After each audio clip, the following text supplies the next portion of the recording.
Hi, we're Oxygen Conservation, and this is the Shoot Room Sessions.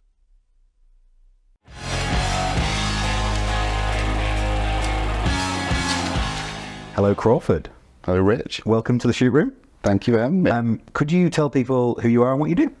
Certainly. So my name is Crawford Mackay. I am a partner in a property company called Galbraith. We're a multidisciplinary property company. I specialise in land and rural property, and specifically I've been helping Oxygen Conservation expand their portfolio at scale, particularly in Scotland. You have. Thank you very much for that. We literally couldn't have done it without you, so we'll dive into all those acquisitions, I'm sure.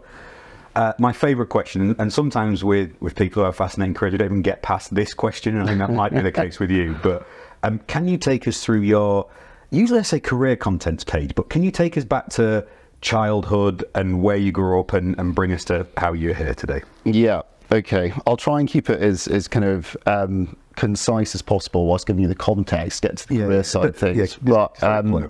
So I was born in Ayrshire, which is on the west coast of Scotland. Brought up in the countryside, not with a farming family, but the first interest I ever had was in agriculture, rural affairs in general, and I was just obsessed as a child. And yeah, so went to school locally. What does obsessed look like? How? To me, I was just fascinated by everything within that environment, whether that was flora and fauna through to the people that operated within it. It was just a fascinating thing, and also, you know, producing things from the land as well. I just loved the fact that it was a canvas. The whole thing interested me, and that kind of continued throughout my life. And I think I picked this up from listening to a few of the previous podcasts. People have that experience when they're younger, go away and do something else and come back to it. Yeah. And I kind of had that as I was growing up. Went through school, and the careers advice at school was not the best, I would say. And one of the careers advisors asked me, what do you want to do when you're older? And I was like, well, I don't really know, to be honest. And the genuine response was, well, what did your dad do? I was like, I did something in banking, I didn't really know, to be honest. And I was like, well, why didn't you do something like that? So I know, how ridiculous is that? And I was like, okay, fine. So I did a finance with investment management course. That was my undergraduate degree. And it was good. You know, I think you learn from every experience in life. Where was uni? That was the University of Newcastle in Northumbria. University of Northumbria in Newcastle. And yeah, it was great. Met some fantastic friends there and everything else. And I don't know if you can see off camera, Rich, but Robin's just popped into the shoot room and has now just left. So sorry, complete distraction. This Robin is arriving now, right? It's a frequent guest at the shoot room. It came up the stairs last time we were here. Cool. I'm proud of that. You've skipped the whole chapter. So okay. Rugby and head boy. Ah, gosh, right, you're going to bring that one up. Yeah, yes, I am. Yeah. So rugby, that opens a lot of doors for me, actually. I was very fortunate in that I went to an Edinburgh boarding school.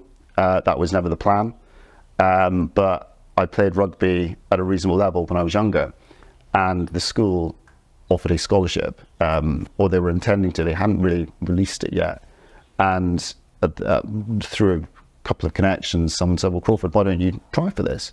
So my parents drove me through to Edinburgh, had the scholarship discussion, and very fortunately was granted a scholarship to go to boarding school in Edinburgh. And you know, I think boarding school, people have mixed opinions on it. I personally loved it. Met some epic friends there and a lot of useful connections as well, actually, that just opened my eyes to a lot of things that, you know, when you're young, you're quite naive. And actually being on the west coast of Scotland, just going to the east, I was like, oh wow, this is the capital city. Things happen differently here. It was all exciting. So yeah, rugby, that was the first door that it opened for me. But the time that I spent at school experiencing these other things made me realise there's more to life than just rugby, because it was at a point that, you know, you were basically training all week and then games on a Saturday or Sunday, and you'd have maybe one day off, and people were starting to go out and experience other things. And I loved rugby so much, and I've learned so much from it, as I think you can from lots of different sports. I know you love cricket and all the rest of it. Yes, I do, Chris. So yeah, that was just epic. And did you ever think pro rugby was the way forward? Was that? When I was younger, I did. I wanted to I had a dream to do two things: to be a pro rugby player and a vet. That was two things that I was looking at a time when I was much younger, and very quickly realised that rugby, I could probably take it to a reasonable standard, but I was never going to be good enough to do. What was missing? It's a really difficult one to say. I think actually it was a mental thing at the end, to be honest, because I wanted to experience other things than just rugby. Weren't prepared to fully commit to that. Yeah, I just, there was so many other interests, and that was kind of it. Yeah, and the vet side of things, I quite like a commercial thing. I quite like the side of a deal, and that was something that actually. You want to be negotiating with someone about the care for their pet. Yeah, true. And the head boy bit. How does the process of being made head boy work? Gosh, well, at my school, it was a case of an interview. You were put on a short list and you were interviewed. And I was down in London doing work experience at the time, and I really wasn't expecting it at all. But the headmaster had got in contact and said, "Crawford, when are you coming back from your work experience?" And I was like, "Well, I think I'm meant to be back next week or something like that." And said, "Well, would you be able to come back a wee bit sooner? We'd quite like to have a chat with you." And I was like, "Oh gosh, this could be about this head boy thing," because I knew other people had been interviewed for it. And yeah, didn't expect it at all. But what a kind of experience to have as well. Actually, a lot of responsibility when you're quite young. It prepares you well for life. And that headmaster was an amazing individual, actually, who I learned a lot from. What do you think he saw in you at that age? I think it was a leadership thing from rugby more than anything else. Did you captain the rugby team? I did. My best friend was captain, and he unfortunately got injured. He could have gone pro. He was an exceptional rugby player. Position? He played at number 6, and then also played at 8 as well. So Doug, if you watch this, shout out to you. He was a superb rugby player, but he was played with injuries, ACL in particular, and shoulder stuff. So he was injured for the season. I was vice captain. I stepped into that role. Yeah, and the headmaster who appointed me. I think throughout my life I've been fortunate to meet a lot of people and work with a lot of people who are true leaders and who I've learned a lot from. And I think he was one of the earlier people that I identified in that role. He'd been head man at rugby school, a really long list of CVs, and he had been at the school at which he was now headmaster. So we knew it inside out. A chap called Michael Maver, and he retired, but then unfortunately died within 12 months in Peru during his retirement. It was such a shame. Lovely wife and family as well, and yeah, lovely gentleman. I always think it's interesting when those early so my experience of that was captaining the Great Britain American football team at uni as a rookie, and I had no idea that was middle of a training session. They were like, right, I was going to announce the captains at the end of the day, and they announced me as captain, and I was like, it was the first time I'd done one of these camps, so I had no idea what was going on, and I was one of the worst athletes on the team, definitely. So I had to outwork everybody else to just even be there. And I think speaking to the head coach years later, he was like, well, how hard you were working, no one else could not then. Right. So I think it's a different style of leadership in terms of what they look for it. But for me, that was a definitive chapter of, oh, okay, keep working really hard and good things will happen on the back of it. Yeah, absolutely. There's definitely a correlation between working hard, meeting people, and having opportunities to do things. Yeah, surface area of luck. You increase the surface area for luck to stick. You can't guarantee it will, but there's more chances for Yeah, absolutely. So we're back at uni now. Back at uni, yeah. And then? Yeah, so at uni, what was it? Yeah, okay. Did you keep playing rugby at uni as well? Socially, yeah. But yeah, by that point, I'd kind of checked out of it. I was coming more back to the rural side of things then, without really knowing it. University, loved my time there. Finance with investment management, I was quickly realising, gosh, you work for quite a long time. You've got to do something that you really enjoy. And that's why I'm referring to going back to the rural side of things. So did that course, was looking at job opportunities, and I was like, gosh, this isn't exciting me. It didn't even occur to me. So I had no exposure to business. Dad was a bricklayer, and it was very much, you keep your head down, you do a manual job, you don't say anything to anyone, you retire at 65. And his dad died within 12 months of that as well. So it was kind of like, that's your lot, that's what you do. It never even occurred to me it'd be possible, other than, which is why I wanted to be a professional athlete. It's like, well, how else could you enjoy a job? Yeah. Because I just laboured on building sites or wash pots in kitchens or things like that. Didn't even occur to me you could enjoy a job. So where you were asking yourself, what would I enjoy? I just assumed working world would be miserable. That's why I stayed at uni a decade. That's why I did degree and PhD, because I was like, it's just going to be worse, isn't it? Well, yeah. Yeah, so, I mean, but I've always been quite a grafter as well, actually. And when I was at university, I was constantly going back to Scotland to work on farms, work on estates, and it was after I'd completed my undergraduate course and I was looking at job opportunities. I was still working on farms, and I had one day where I was just standing there. I think it was ankle deep in cow muck, and I was like, you know what? I love this. This is the kind of thing I want to be involved. Not necessarily standing in cow muck the whole time, but the whole rural economy and bringing that skill set from the finance and investment management side of things into a rural context. Just before we started today, we were talking a bit about how land agents can be stereotyped in some ways, and the rural sector can be seen to be a bit completely old school in some ways, actually. But we don't realise, or we hadn't realised, the opportunities that exist within, I'm going to call it an asset, which is a bit crude, but the rural sector has got so much value to offer socially, financially, and to bring a more commercial mindset to it was something that I really wanted to do. So go back to the farmyard, I'm standing in Cowmark, I was thinking, okay, all my work experience is like in banking or whatever. If I go and do a course at somewhere like Cirencester, which I ended up doing, did a postgraduate course there, I'm not going to put myself in a good position for employment afterwards if I don't really have relevant work experience. So I took the view there and then, I'm going to take 12 months out, if you like, and work on farms, work on estates, and see if I can get a job locally, potentially with a firm of land agents, which was Galbraith. And my first job with Galbraith was a 0 hours contract, inspecting residential properties, let residential properties in my local town. And, literally starting at the very, very bottom. But I'm so grateful to people who gave me that opportunity, because I could do both at the same time. And I think when I was in the door a wee while, they started to realise, actually, maybe this guy's got a little bit more to offer. So my hours increased, they gave me a contract, which I still got a copy of. I've kept all of them. It's quite interesting. You look and you see the trend of just the journey. It's quite fascinating.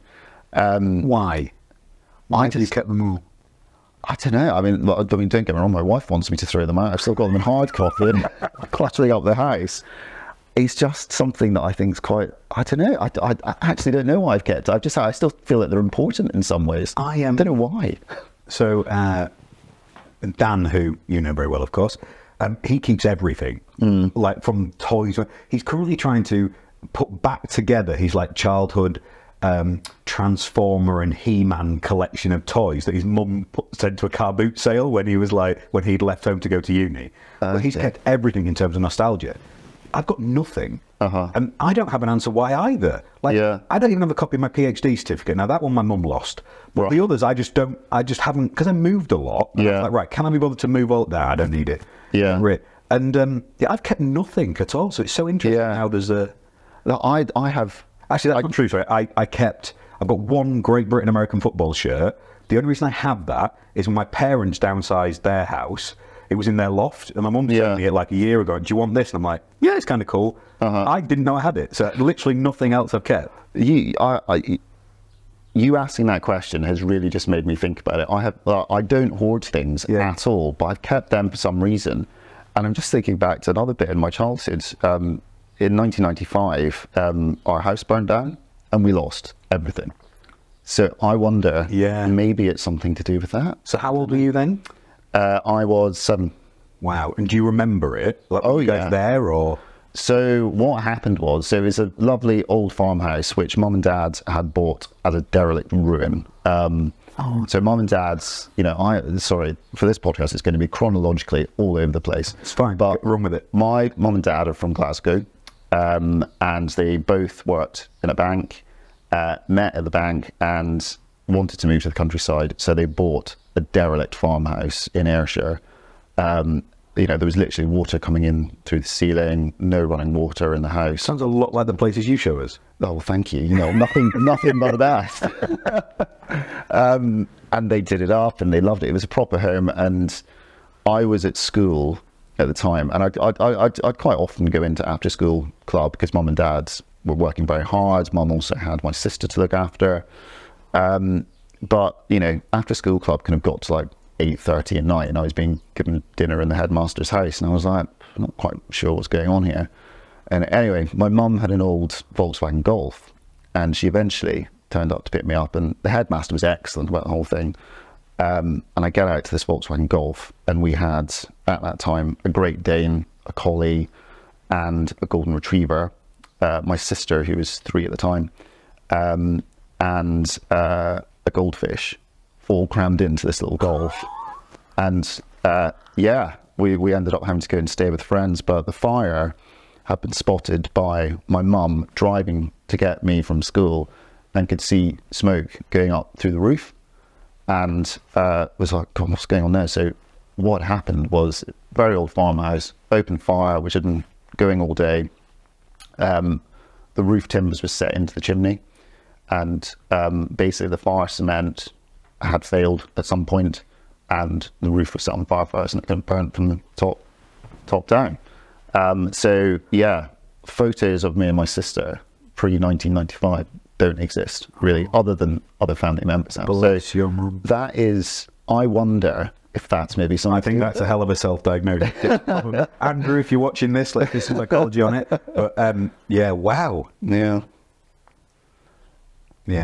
fires. Yes, yeah, Beautiful, love that high home. risk. Yeah. Well, was it a thatched roof? No, it wasn't. It was yeah, west coast of Scotland farmhouses. You've got yeah, slate roofs, sarking, and this farmhouse had old horsehair plaster as well. So it all. The reason I asked about the thatch is that when we see those on our travels, I'm always a bit like, I really wouldn't want one. Everyone says about how safe they are, but for me, it's a bit like, always safe on edge. Okay, so let's jump in our time machine again. So you started at Galbraith, and I love the reference you make to starting at the bottom and working up. So we had my really good friend Lisa Pinney, who's chief exec at the Coal Authority, on the podcast the other week, and she used to work at the Environment Agency. And to the best of my knowledge, she's the only person that went through every grade from grade 1 to like grade 10. She left just before chief executive, but she'd done every grade, and it gave you an understanding of that business and a credibility that was just untouchable. Because, and I kind of love that about OC as well, because we started with me and Dan. I have done a terrible version of everybody else's job that now comes in. So like, up until we got Josh, every photo we used was me on an iPhone that Josh would describe as bang average. And from there, we've elevated and improved on it. So yeah, kind of. Well, I think you're doing yourself a disservice in many ways. You know, absolutely agree. I mean, I think your phrase is you've got to employ people who are fundamentally better than you in a particular way. I agree with that completely. But, you know, to run a business, you have to have a good understanding and a broad skill set to do things. And, you know, you've got OC off the ground into a very successful position. So that's very kind. Thank you. We're surface area of luck, right? Just keep working really hard until you get a lot of luck. And we've had a huge amount of support from you, and we're also other professional partners, and incredible backing from Oxygen House, which has allowed us to move forward. Anyway, less of me and more of you. So you're at Galbraith, you're starting to progress through the ranks. Yeah, so that was the 1 year internship, if you like, and went to Cirencester to do the 1 year postgraduate course, which was good. It was nice time to get. Did they help funding that as a result of you being employed? No, I paid for that myself, actually. Yeah. It's an interesting example of sometimes you do have to invest in your own development. Yeah, absolutely. Yeah. Because there was no commitment for me to go back to Galbraith afterwards. Right. That was the thing. It was, you know, they gave me some really crucial experience that I really needed, and then after that, I knew I'd have the opportunity to go to other firms if I'd actually wanted to. So went through Cirencester. I enjoyed Cirencester, but you know, actually, I was there to get the qualification because I wanted a job. So I just wanted to get through it. Yeah. And yeah, I was given three offers to go to different companies, Galbraith, another firm in Scotland and one firm in the Midlands. Went to all 3 interviews. Actually, I say all 3 interviews, not even sure I did get an interview with Galbraith. I think they were like, we know you, it's fine. And I had one of those moments where actually, I'm reading Alex Ferguson's autobiography just now, and there's a phrase that he has, I'm going to get it completely wrong, but it's basically something along the lines of, a Scotsman leaves Scotland in order to further themselves. They don't leave because they're running away from something or whatever. They're going out to progress. And that slightly stuck in my mind, because I made what is completely the opposite decision at that point in time, to go back to Scotland, to go back to Galbraith, when I could have gone and done something else and people could have furthered, I could have furthered what I was doing at that point in time. But decided, no, I know Galbraith, I know the market that I'll be operating in, and I can be trusted to be given more high profile projects at an earlier stage. So I went back to Galbraith at that point in time, and I was working with a chap called Robert Taylor, who trained me. And Robert was a former livestock auctioneer turned tractor spare, a very, very capable professional, and learned a lot from him, really in a kind of agency context. You know, we would buy and sell farms occasionally, but at the same time, we did a lot of work with an organisation called the AMC, which is the Agricultural Mortgage Corporation, which is a branch of Lloyd's, basically. And rather than having, you know, a regional relationship manager, as a bank does, they would use land agents to basically provide that service. So Robert and I were really promoting the AMC in Scotland, and I spent a load of time in the car with him going around examining business opportunities. I mean, it was great because someone would come to you and say, look, I would like to build a shed on my farm and it's going to cost me £100,000, or I'd like to convert my old buildings into a farm shop. And so you would see a project the whole way through, from the business plan, the finances of that side of things, to actually going back and seeing it fully operational. And again, I learned so much from that experience, because, you know, you're seeing why a business is successful, why it's not.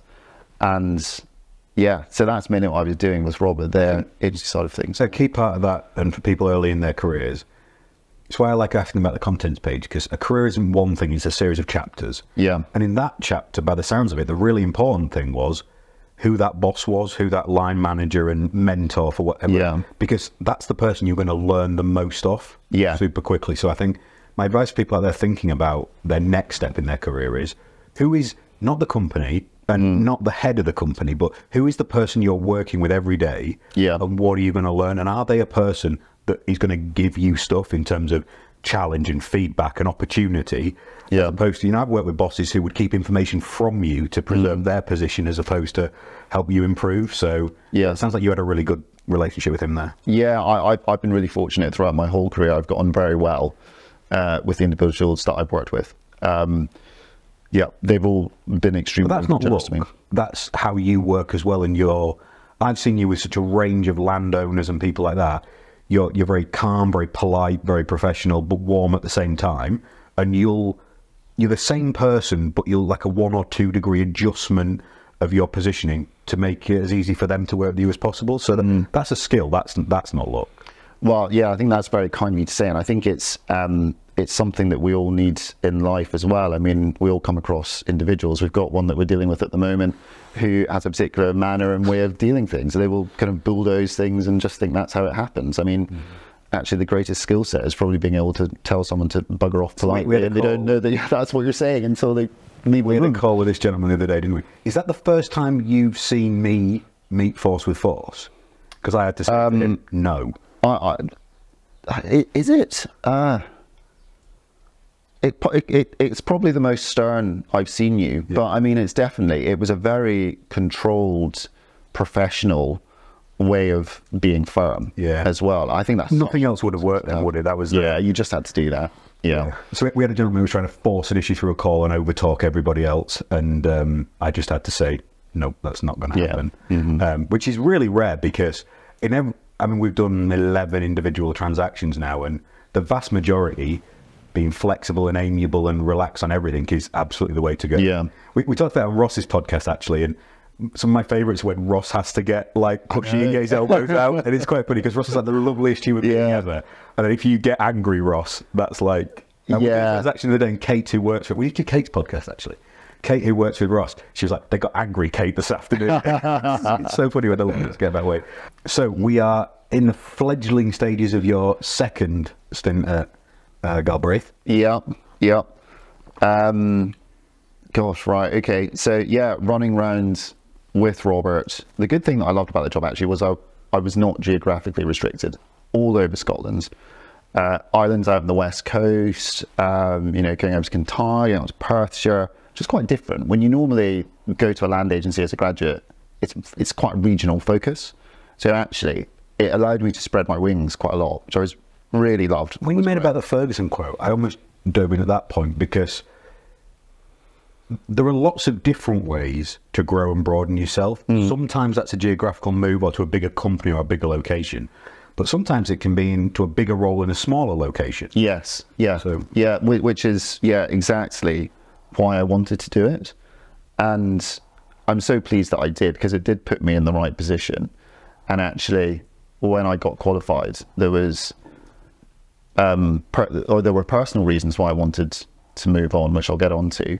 But at the same time, professionally, I felt that I just needed to start to spread my wings in order to really grow professionally.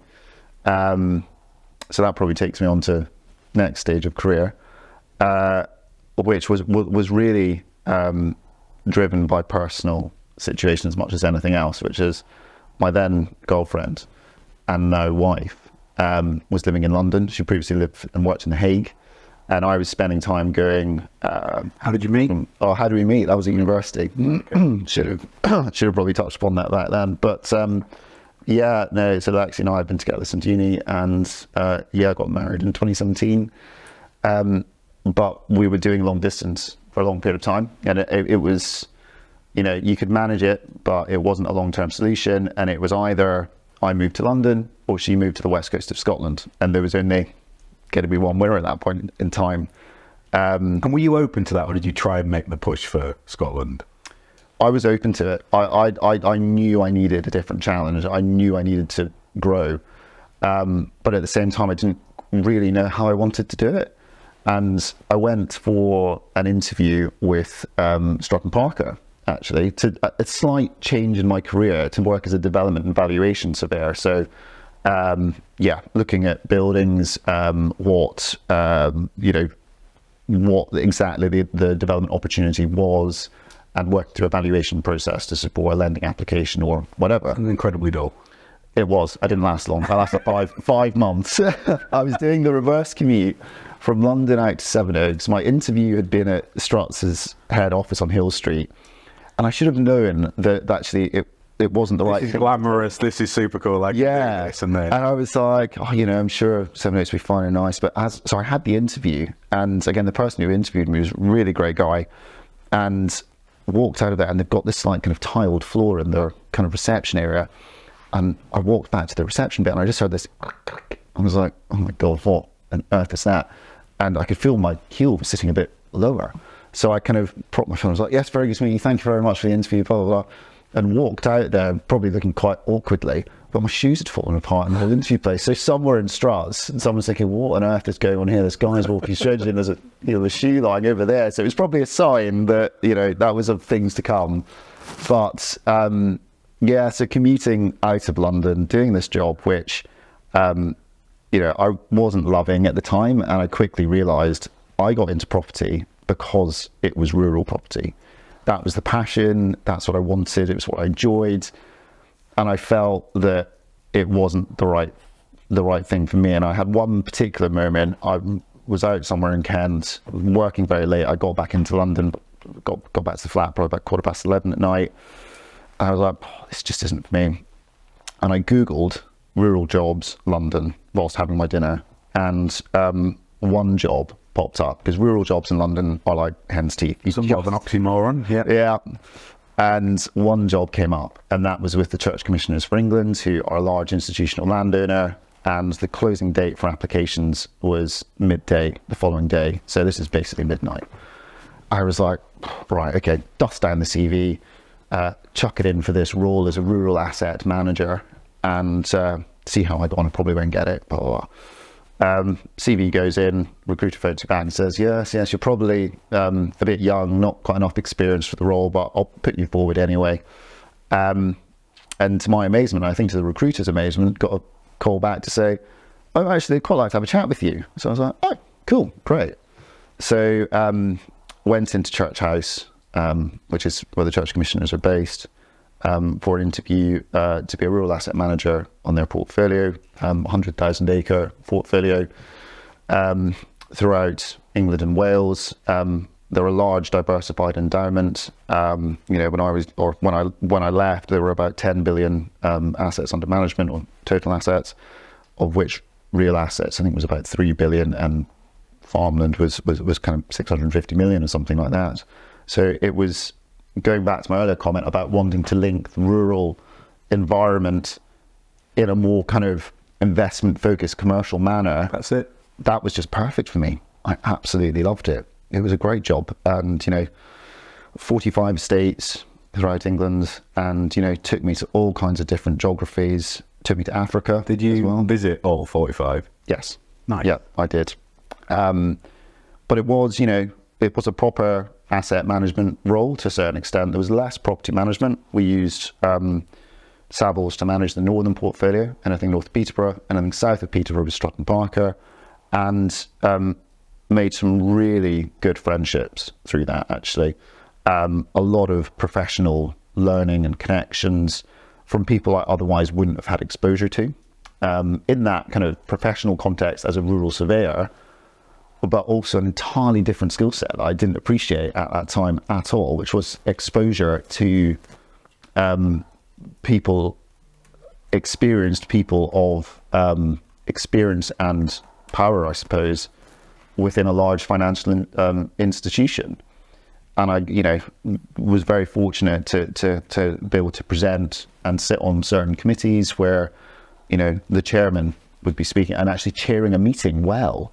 It's such a skill set. I still haven't nailed that, but they were so effective. And, you know, an investment committee meeting, it's concise, it's clear. There's just a whole soft skill set I hadn't appreciated, and I learned so much of that at the church commissioners, as well as getting involved in things like sustainable policies around particular aspects of the portfolio, be that the minerals portfolio, certain points of agriculture, etc.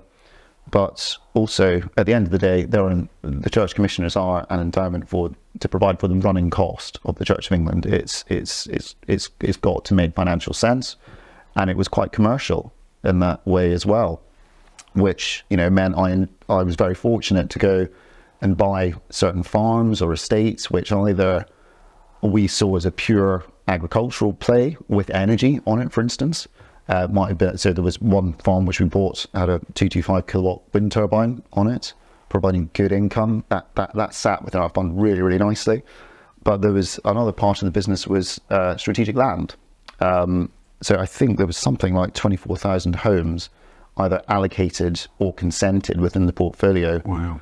And compared to other landowners and house builders, the church commissioner's strategic land was very long. It was like up to 50 years in some instances, and most developers will just build, that's not strat land, that's pure ag. But we were buying things like that for those purposes, whilst at the same time looking at other parts of the portfolio and thinking, well, you know, actually, we think we've done all that we can there. It's time to pass custodianship of that land onto someone else. So there would be a sale of that. So it worked really well because it really satisfied my kind of agent's desire to do a deal as well. Yeah. So I was very fortunate to work there. I worked there for, I think it was about 5.5 years. And yeah, living in London, and I absolutely loved it. You know, Did you always live in the same part of London for that period? No, we moved in a couple of areas. So we started off in Fulham and then moved to Battersea. And it was just great. I mean, when I was younger, I would never have seen myself living in London. But, you know, I got off the train at King's Cross yesterday, and there's just that buzz and that energy, and there's just this kind of attitude that things can happen. I hated going to London earlier in my career. But now it is energy, and we only have trips. I don't spend a lot of time there. Same. But probably once a month. Looking at Josh behind the camera, maybe once or twice a month that we're never going to put Josh on camera, we've decided. So he's the ethereal presence behind the camera. So a couple of guests that came in that were like, "You're the Josh." So he needs to be this mysterious character. And for those of you who can't see, you're always on the side of the line. And just letting the world go by. Okay, so 5.5 years at the Church Commissioners. And then? And then, I don't know, I guess just like personal life and things kind of came back into the play as well. I mean, we were loving living in Battersea, loving having our friends there the whole time, but I was finding increasingly that I was spending more time going out of London, you know, to see friends or whatever. How often would you get back to Scotland when you were in London? Oh gosh, at least once a month. Right. Like it was quite a lot. Would Lexi go as well, or are you pretty much going solo during those trips? No, we'd go together, most of them. Yeah, I mean, it really varied. But quite often if I was, you know, looking at one of the estates in the Church Commissioners portfolio, say Carlisle, not too far from where Mum and Dad are, so it was like, actually, I'd just nip up the road anyway. Yeah. But something about these type of jobs, the perception of distance completely erodes. So we nip to Exeter from the Midlands, which is like 2.5, 3 hours. Just that's nipping round the corner. Yeah, we kind of have it at like 6 hours is a good trip. Yeah, above that is a road trip. But like 3 hours is just fine. It just goes. Do that. Yeah. Yeah. No. And yeah. So Lex would go with me a lot of the time, but the reason I got into rural property is that I loved the rural environment. And again, we both wanted to get back to that. We were looking at next step on the property ladder, and friends were moving here, there and everywhere. Our cohort in London was slightly kind of dissipating a bit by people moving out, that we were thinking family starting to arrive with the friends as well. Not at that point, but it was definitely something on the horizon. And we just thought, you know what, let's just take a bit of a risk. And Ian Russell at Galbraith, who was chairman at the time, had heard a rumour that I was maybe considering moving back to Scotland. How had he heard that rumour? Through a mutual friend of ours, actually, Burst Abound. So. And had you intentionally planted that seed? No, I hadn't at all. No, I was in two minds about going back, to be honest, actually. I was a little bit like, I'd really enjoyed my time with Galbraith. If I could replicate the Church Commissioners in Scotland, that was the kind of thing that I was thinking originally. But then Ian sent me an email. I can still remember the words of it. It was basically, if there's an itch that needs to be scratched, let me know. And I thought, I suppose there's no harm in having a conversation with them. And we met in London, and I had a chat with him. And it was all about a succession strategy. As soon as you started talking about that, I love it. I love the fact that, so when we started OC, I had 4 or 5 names. So Dan, who came day one, and then 4 or 5 others that were like, at the point in time, these are amazing people I'd love to have in the team. You know, 2 or 3 more of those have now joined. But I think having that succession plan, that forward look, even those like really talented young people you work with who go away and come back to the next chapter, so excited. So I love that they did that. Yeah, and I think you've sometimes got to do that. You've got to move to get ahead, and that's not. I don't mean that in a selfish way. I think actually, if you go to one company, you spend some time there, and you go away and you come back. Personally, I think that's a really good sign for the company. Look at the amount of professional athletes. Now, they do this really well in football.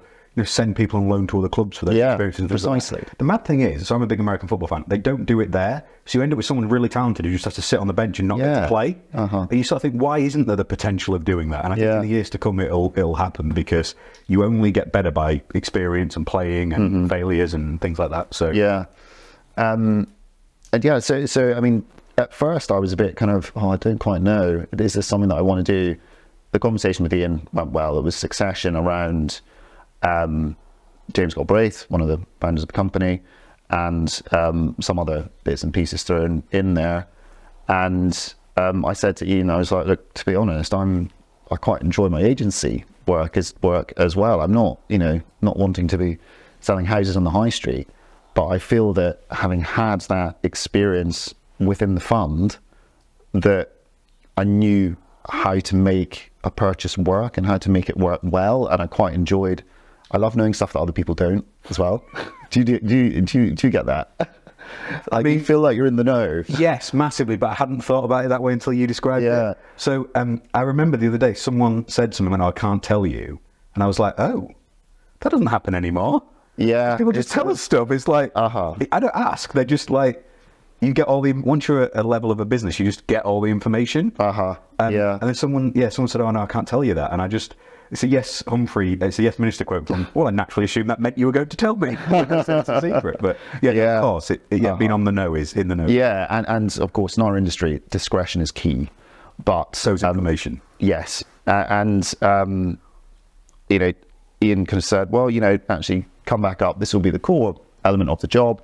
But, you know, if you want to do something on the buying side, for instance, and you can carve out your own niche doing that, then by all means crack on. And that's what I loved about going back to Galbraith, actually. It reminded me that I wasn't going into the sausage machine structure that perhaps a larger corporate type entity would have. We are not a huge business. We've got a total headcount of a little under 200. We're big in Scotland. We're big in Scottish terms. But if I was to mention the name Galbraith in Exeter or whatever, people go, sorry, what, who? I mean, they know now, but that's because of you. So when you had that conversation, they talked about succession planning. Was the route through to partner laid out on the table for you? Was that what was articulated, or was it the next step, or what was talked about? So it was all performance based, to be quite honest. Ian could not give any guarantees, but he knew that was a motivation of mine. And I explained quite clearly that one of the appeals of Galbraith was that I wanted to have my own business as well. I mean, we are a partnership, and that didn't mean me working solo. I'm a land agent, and I enjoy being a land agent, but I also love running a business. So actually, it was to get more involved in that side of things. So that was always the direction of travel. And I think actually, if I was in Ian's shoes and having that conversation, and someone hadn't said to me that they wanted to be partner, I'd be like, how ambitious are you? You know, where do you want to go? It's got to be credible though, hasn't it? So if someone sits there and says, oh, you know, I want to win a gold medal, fantastic. Are you prepared to do what it takes to win a gold medal? Because you can tell pretty quickly, oh, I don't really like training, or I don't want to watch my diet or my nutrition or whatever. So lots of people want to have a big aspiration, but whether they really mean it. So you can tell quite quickly. So there's one of the early career professionals in our team, which is a phrase I'm playing around with at the moment, because I don't want to articulate that the sort of more junior members are always necessarily the youngest early in their career. Had a chat with me the other day and said, one day I want to run my own business. I was like, absolutely you do. Because it's just completely credible that they should. So I can totally see why you said why he'd want to see that. It's all about supporting your words with actions. So you've got to be credible, and you've got to be able to deliver it. So had that conversation? Had that conversation, and that was, that was December 2019. And Lexi, my wife's brother, and his wife and family live in New Zealand, and we hadn't seen them in 2 or 3 years. And actually, we spent that Christmas out there, and I think it was on the way to the airport, and an email pops up from Ian, and he's like, oh, just want to get this to you just before you go on holiday, but if you'd like to come and join us, I think it would be a really good thing. So, you know, how keen are you? And I was like, well, look, I'll think about it, but I'm away on holiday for a bit. So I did think about it for a while, and I was like, you know what, if you're ever going to go for it, just do it. What percentage was the decision made when you saw the email land? I was very much 50-50 because it was that close, because I loved my job at the Church Commissioners. I was so fortunate. Could you have done the Scotland move and kept the job at the Church Commissioners? At that point in time, no. And to be honest, it was one of my frustrations about that job at that time. It was and I think it was the same actually in a lot of firms. There was not a great deal of flexibility. COVID changed a lot of things, didn't it? It did, yeah. I mean, we spent parts of COVID when we were permitted to be in Scotland, and it's we were at Lexi's family's holiday cottage, which, you know, the sea is about 30 yards from the front door. It could not be nicer. I'll send you some pictures. I'm going there tonight, actually. It is mad. So we spent our time, Lexi still working full time, me working full time, but just waking up and be like, should we go paddleboarding this morning? Should we do whatever? It was epic. So we've got Abby in the room as well, who's big on psychology. I wonder, I'd love to measure So whatever percentage improvement people who think an office-based environment gives you versus the percentage improvement, the happiness and the result of no commute gives you. Because I swear blind, that's better for a business. Yeah. Someone being happier, healthier, able to do what they want to do and not commuting is an aggregation of not even marginal gains, massive gains. Yeah, no, I would agree with you. I mean, I am a believer in an office environment. I think that's really important for a team structure. In certain, it depends on the nature of the work that you do, but I do think it's still important. But I'm not a believer in having people chained to the desk the whole time. I just don't think that there's kind of. I think the next generation coming through just won't wear it. They'll just be like, nope. I mean, we all want to get the best talents, top talents, and sometimes actually, you know, providing that little bit of flexibility and an office environment that when you do go to it, you know, I've never been to Auction House, but you know, seeing photographs of it, that looks like a place when people go there, they're happy to be there. They want great to be atmosphere. there. Yesterday it was so busy and energetic when we go there. Yeah, so I think having that's quite important. But at the time, it wasn't something that was open to me at the Church Commissioners, and I think spending the time back up in Scotland over lockdown, that eventually sealed it. I was like, yes, we were both, Lexi and I, think, yes, we want to be back up here. And the other thing which I noticed more and more when I was in Scotland was that one thing that I loved about the job that I did as a graduate with Robert was helping people and like seeing the smile on people's faces when you went from being presented with a business plan and them saying, I need £100,000 or however much money to build my farm shop, you know, do whatever, to phoning them up and saying, oh, by the way, your loan application has been approved, money will be in your bank account whenever, the AMC will be in touch with you directly on that side of things. But they were like, oh my God, you've allowed me to realize my dreams. Like, I missed that slight human element of helping people to achieve their dreams and to do things for them, seeing that smile on their face. And that's why I'm also quite motivated by the buying work as well. I love when someone phones me up and says, I want to buy something on the west coast of Scotland that's quite remote. It's always been my ambition from a young age. Can you help me? And it's like, yes, absolutely, we can help you.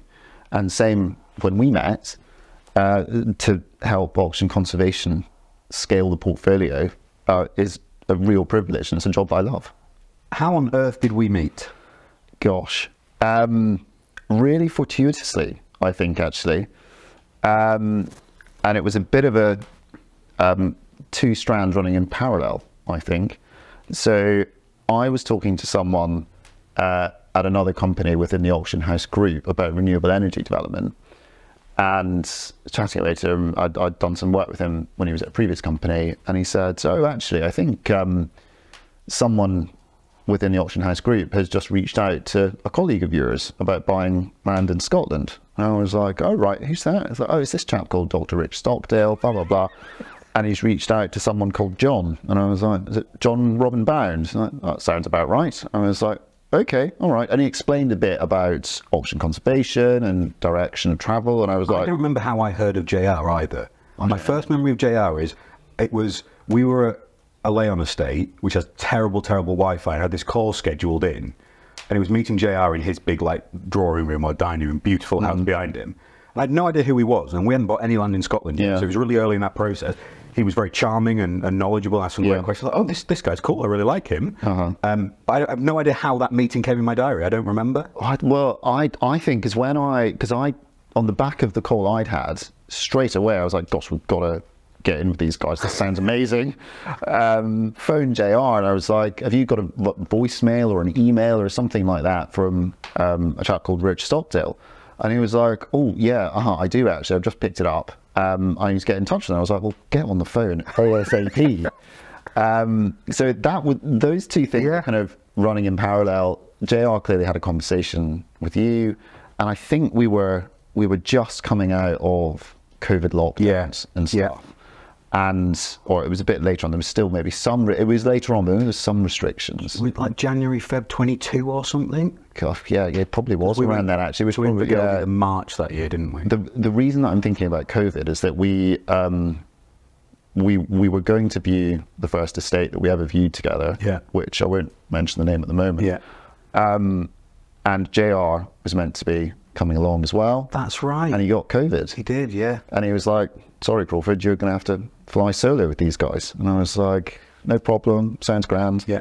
And I met you in the local town closest to the estate. You did. Had a lovely cup of coffee and some breakfast, and then went on a rather entertaining harum-scarum tour of that estate. Was there a particular highlight of that tour, Crawford? Oh, it had to be the trip in the Defender. It did, absolutely. Yeah. Would you like to tell our viewers and listeners what happened?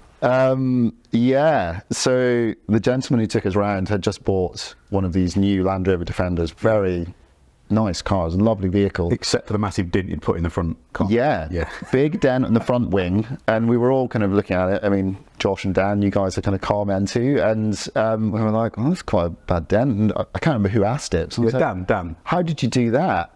And he said, and the chap who was driving us around said, well, I was driving home the other night and there was a tree over the road and I thought I'd just try and move it. So we drove into it. I was like, I probably would have done that with my brand new Defender.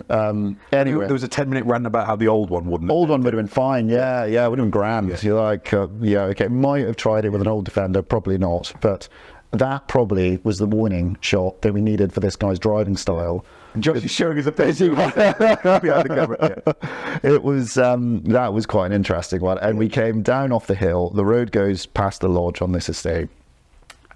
And for some reason, this guy just decided the road wasn't good enough. No. Straight over the lawn, sideways. Yes. that is one of the most hairy vehicle moments we've had with you. Not the only one though, right? Do you remember the trip to the estate neighbouring Invergeldy, where we went vertically up the hillside in the Discovery, and I'm looking over the edge looking at Dan going, is this all right? And Dan going, no, I don't think it is. And do you remember how that trip ended, Crawford? I do. It was, I don't know, I'm guessing you could probably look at it in a negative way. I was thinking about this on the train down because I knew you were going to bring it up. Yes. Actually, I think it's been mentioned on the podcast before, but we got to the top of this hill, which was definitely a Corbett. It wasn't far off Monroe Heights. It was like 30 feet off of Monroe, wasn't it? Yeah, it really was. And this gentleman was explaining, oh, this is where we normally park when we're out grouse shooting, etc., etc. And I was looking at his car park and I was like, oh, we're going past it. And looked in front to where the Discovery was going. And of course, there was just wet peat and it just went bogged down. Yeah. And, the story's been told, we had to walk off the hill. And actually thinking back to it, we've all had a good laugh about it. It was a couple of hours walk off the hill and it was an amazing sunny summer's day. It was like 30 degrees. Yeah. And our poor host was in his 70s in deck shoes, no hat. And I was stuck between, can we ask if he's okay? Is that rude? Isn't it rude? Yeah. At one point, Dan nearly fell down the hill and I had to catch him. And, Dan's like cheery demeanour. Well, I mean, jokes aside, I suppose it shows the importance of being well prepared to go out on these estate visits and having learned working policies if you're out on your own and all the rest of it. The first trip to Invergeldy, where essentially they tried to give us carbon monoxide poisoning by rerouting the exhaust of the Defender into the cab. Yeah, that was an unusual approach. A bit of a foosty smelling Land Rover, that one. It might have been why we thought the estate was so magical, because we were all hallucinating on the tour, right? Possibly, yeah. So how, in the time we've been, which way am I going to go with? I'm going to go first with, how does shopping with us differ than with some of your clients? So the thing, I would say the biggest difference that we have is that you're building a portfolio, which is really quite unique. Normally you would have, if it's a private client, someone wants to buy the estate of their dreams. That's it. That's the purchase done. And there's an emotional side of it. Yeah. You guys clearly have that too, but I feel like I can more readily understand what you want to see in an estate because it's clear, it's structured. Your vision is very well articulated. If you're dealing with a private individual, that's the heart bit is sometimes difficult to really get the finger on. It's a I would say a skill set of the job is you have to really figure out how to do that quite quickly and to learn what people are looking for. 9 times out of 10 people don't know actually what they really want. And what they articulate is often not what they want. Absolutely. You send them stuff that meets the brief and it's like, oh no, I don't know about that, and then actually they go and buy something completely different. Fair enough. But, and I suppose actually something that's a little bit different as well. It goes with, as far as I see it, kind of newish opportunities within the rural sector. As I've previously bought existing renewable energy assets for pension funds and the like. So actually an established solar farm, say, that side of things, there's more, I would say, more of an investment market in that side of things picking up within the rural sector. But, you know, interest and demand in land in Scotland has increased exponentially over the past 5 years. And yeah, that has really created a new driver to the market, natural capital motivation. That was going to be one of my questions. So you have seen that significant change in the market over the last 5 years? Yeah, I would say so. I mean, obviously, I was operating in England for a period of time, and I would say across the UK, we'd had steady land value growth for a number of years. Over a 30-year hold period, the only thing to outperform rural land had been forestry, actually. And actually, well, sorry, rural land was the top performer, then overtaken by forestry. It outperformed gold. Good, solid, safe asset. Parts of England, there was a driver of the Dyson effect, and values of land in Lincolnshire, etc., going up very strongly. Scotland, we hadn't quite had that. Land values had in my opinion, the best quality land was what people were wanting. It was what's the most productive, what's the best in the country you can have.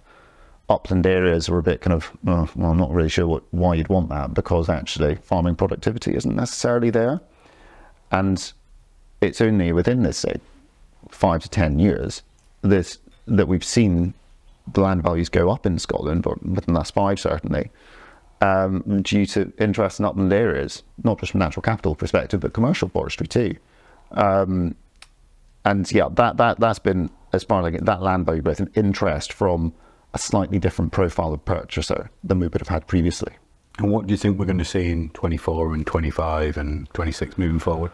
So it's a really difficult one to answer. So we saw good supply in 2021 and 22 that year because of people holding things off for a long period of time. Historically, perhaps Brexit associated, but then COVID, nothing much could happen. And there was an increase in supply to the market because people just held off for long enough.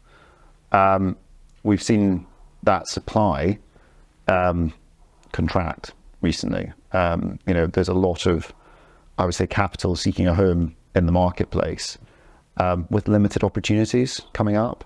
And I think that continued supply could be an issue over the next, certainly 3 years. Yeah. And I think there's also, within the market, people have seen pretty headline figures paid for estates. I think there's you know, that growth, I personally don't see that sustained rate of increases. Personally, just don't think it's sustainable. I think a few people would agree with me on that. Seeing a bit of a plateauing in values would be my opinion. The private market in Scotland has been particularly active over the past, as you know, say 5 years. I think a lot more is made of it than is actually the case. That's for lots of different reasons, the private market, isn't it? Because I remember when we first started talking about this, you know, some people it's privacy, some people they family legacy, others they just don't want to deal with a lot of people visiting. You know, we visited some sites where I remember going there to one estate. It was a small estate we went to view. When we met the gentleman who was selling it, he was just so downtrodden by the amount of time wasted that had been there. Yeah. I opened the car door and he said, "Are you bloody time wasters as well?" And I was like, "No, Richard, lovely to meet you. Shall we have a coffee?" And I talked to him for an hour and he was just so frustrated with everyone who'd come and wasted his time. Yeah. And we didn't end up buying that one because he didn't want to sell it then. He decided he wanted to keep the place, which is really interesting. But yeah, there's lots of reasons why people might sell something privately. Yeah, absolutely. I mean, most time it's not wanting to air your laundry in public. You know, I mentioned earlier about the discretion around what we do. It is absolutely key. You know, we have to be trusted advisors, and you know, it's also supporting words with actions again. We have this conversation the whole time. If someone puts forward an unreasonable expectation, be it for pricing or a deadline, we can't do it. Just be honest and say, this is what we think we can and cannot do. Won't lie to you, clear and upfront, and perform. We've got one fun negotiation at the minute where, and when this comes out, it'll either be done or it won't. But the seller has set a deadline that his lawyers, professional advisors think is completely unachievable. We've said, I'm sorry, we can't do it. And as we record, he's currently sat there deciding whether he's prepared to work to a doable deadline or actually he wants to hold the hard one. And I think that's something that has been really helpful. We try and be as transparent and honest about everything we do, but we'll say, I'm sorry, we just can't hit that deadline. I think it's better than trying to say, because in the past I might have said, we'll do our best, and everyone will have known it doesn't happen. And then that erodes confidence and trust. So I think really clear with, we don't think we can do that. If that's the date that's actually the drop dead for you, then we're sorry.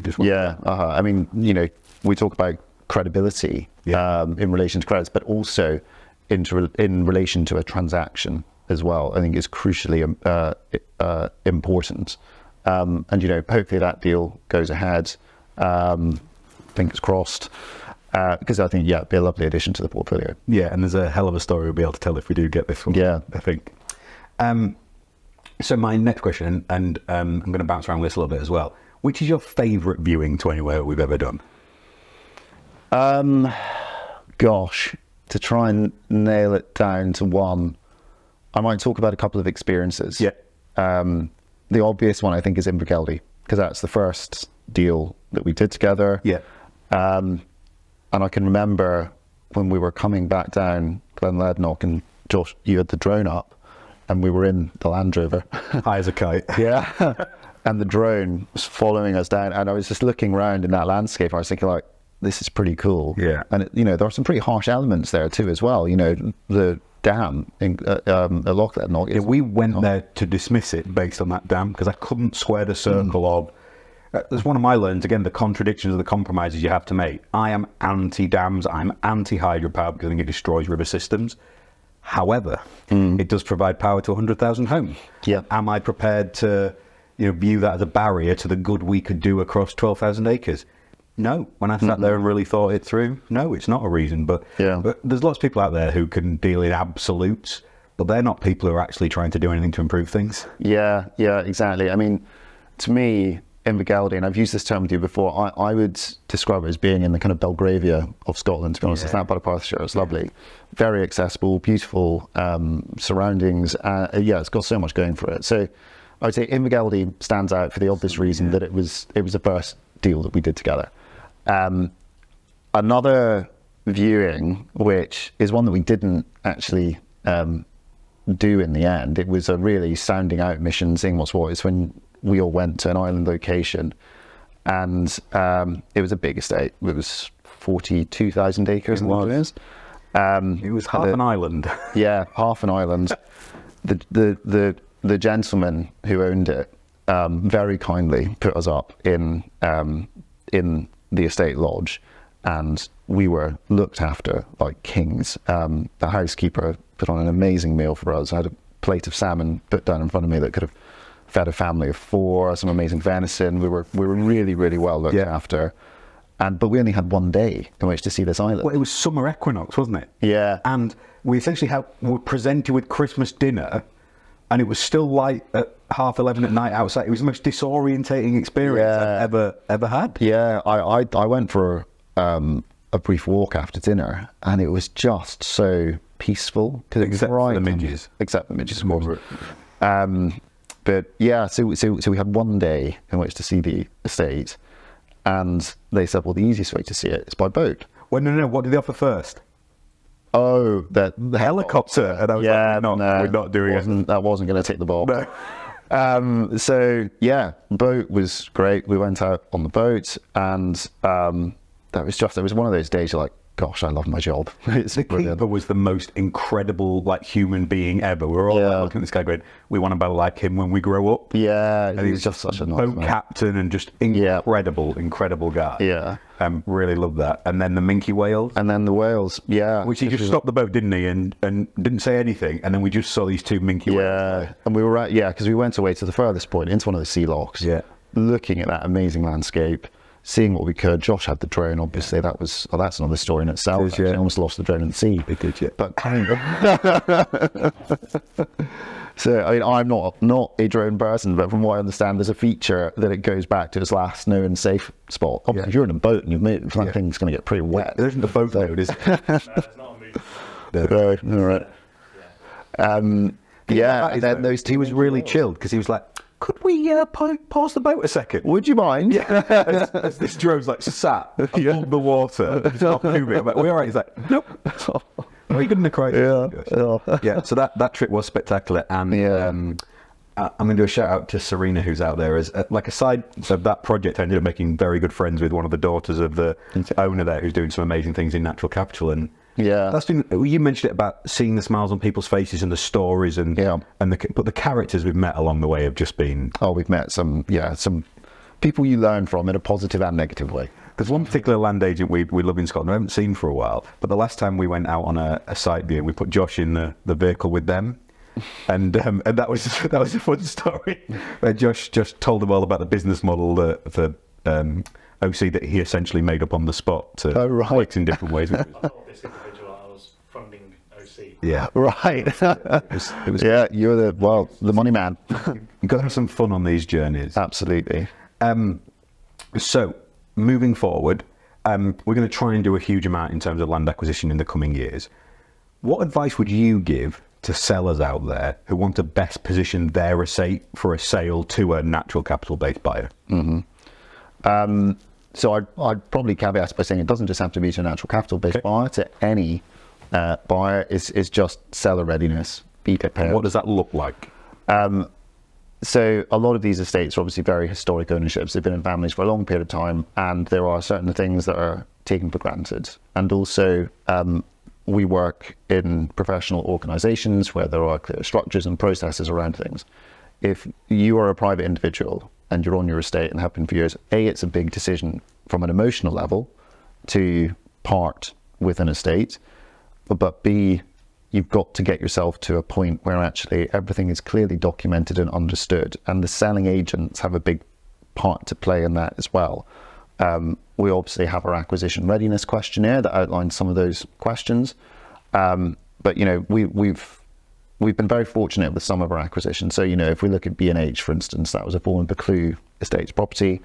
Incredible team. Yeah, ready, incredible, professional, efficient, in-house legal, good external legal. Same on your side. It was bish bash bosh, and the energy was very positive in those weekly calls that we have. Well, from first viewing with Buccleuch, it was a really smooth process, wasn't it? Yeah, But you know, we do, of course, have situations that aren't quite so smooth, and that is generally speaking where the sellers are still coming to terms as to whether they're actually willing sellers, or B, actually a selling agent hasn't got to a point where things are finalised or completely understood. And the other one we've been hit with is where they've appointed solicitors who aren't specialists because they have an existing relationship. So these people have been our tax solicitors for so many years, or it's a family friend. And all of a sudden they're in a situation where they're trying to do their best, but they themselves don't have the experience of working in transactions. Precisely. And also people trying to cut corners on fees as well, actually. Always either want it faster or cheaper. And the reality is, if you want it faster, it won't be cheaper. And you know, same with the recruitment side of things, I guess. You know, you always work with people who are fundamentally better than you in a particular way, and actually that means getting the right specialist on the job. So yeah, from a seller's point of view, if things can be in as oven ready a position as possible, that time and money is invested up front, actually saves time and money further down the line. You know, we work with Ross a lot. Obviously Ross is fantastic, and actually if I can get heads of terms to Ross that are well considered, there's no kind of question marks around things really. There's obviously going to be things that the intellectual legal brains that Burgess Salmon have pick up, which I don't, but the less of that we can have, the better, because then, you know, everyone's happy with the transaction, seller gets their money sooner, you guys get a property that you can start restoring the environment on as well. So yeah, just be as prepared as possible. You can never do too much due diligence before you put something to the market, I would say. Totally agree.